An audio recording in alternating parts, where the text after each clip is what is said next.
Hi guys, nongeye kubasuhuza kandi mbifuriza ibihe byiza aho mugiye muherereye mu bice bigiye bitandukanye impande n'impande bakunzi bambarusha mining TV. Rongera nkuko muri kwibona ndi muri dashboard ya telefone yanjye. Hano kuri mbarusha mining TV dukora mining zigiye zitandukanye, P network, Sidra, Ruby, B network ndetse n'izindi mining zigiye zitandukanye. By'umwihariko muri iyi minsi kuri mbarusha mining TV turi kwibanda kuri projet ya P network cyane ko niyo turi kwegera ku musozo wa mining cyangwa twegera kuri open mainnet. Iyo tubonye amakuru duhita dukora ibishoboka byose tukayabagerezaho ku gihe, ariko nanone nkuko nababwiye hari mining zigiye zitandukanye nkuko muzibona. Iyo tubonye amakuru y'ingenzi kuri izo mining dukora ibishoboka byose tukayabahera ku gihe.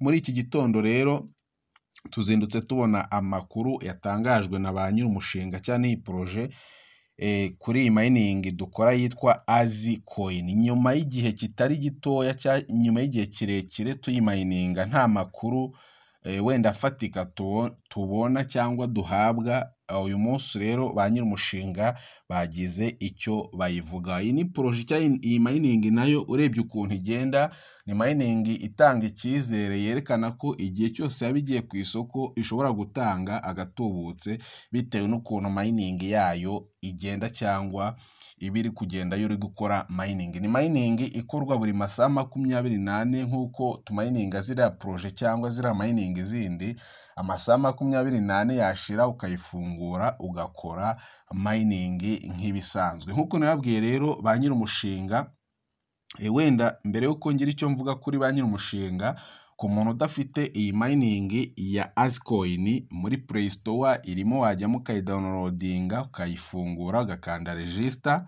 Referral code cyangwa bakubaza invitation code ni nkuru Jonas bifatanye mu nyuguti ntoya, niyo referral code yanjye. Uyu munsi rero ba nyir'umushinga bazindutse batanga amakuru agendanye na KYC.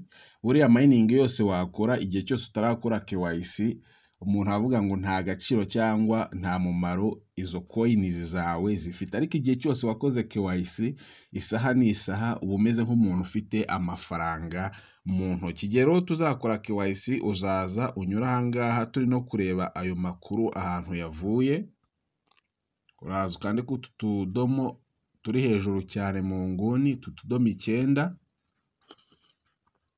utegereze uze ukande hano kuri KYC, uze ukande hano kuri KYC.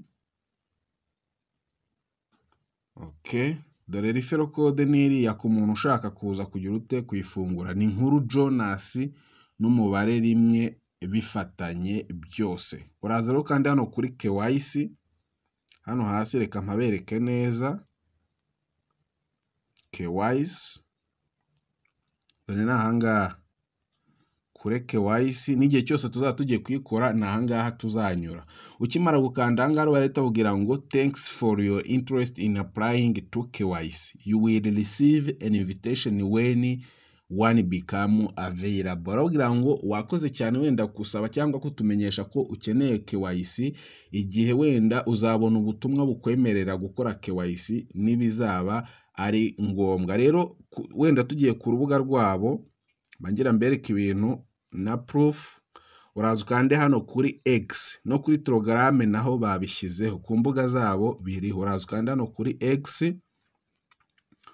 ukimara kuhakanda urategereza network ko berete kujyana kuri Twitter cyangwa kuri X.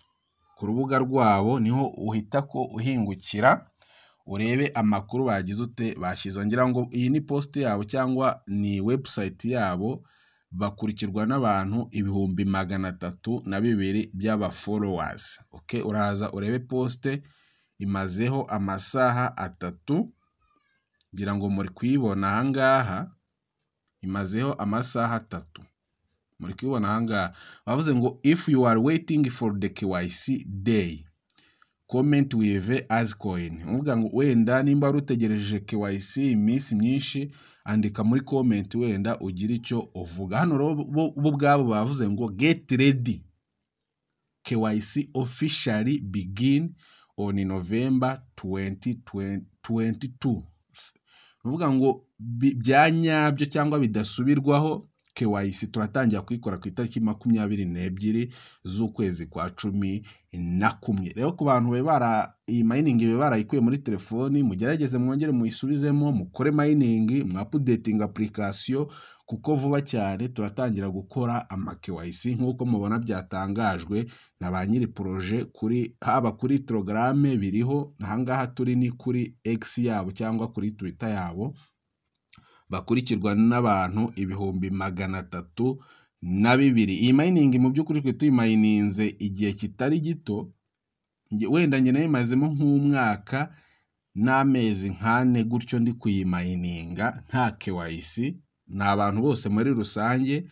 Ariko n'ibya bindi njya nkunda bavuga ngo mining zose kuzikora bisaba kwihangana, utihangana nta kintu wagiraho. Hari nk'abantu bayikuyemo batakimayininga babivuyemo, ariko abo bantu mwongere muyisubize muri telefoni yanyu, mukore update mu mining, ku buryo KYC nizitangira guhabwa cyangwa gukorwa, twese tuzemererwa kuzikora. Iyo umaze gukora KYC nta kindi kiba gikurikira, aba ari ukulistinga iyo coin ikajya ku isoko, abantu bakabona amafaranga. Amakuru nk'aya ngaya rero ntabwo twayabona wenda ngo tuyihererane, cyane ko yego turi kubahereza amakuru agendanye na P-network, ariko nanone kuri Mbarusha Mining TV nk'uko nabibabwiye dukora mining zigiye zitandukanye.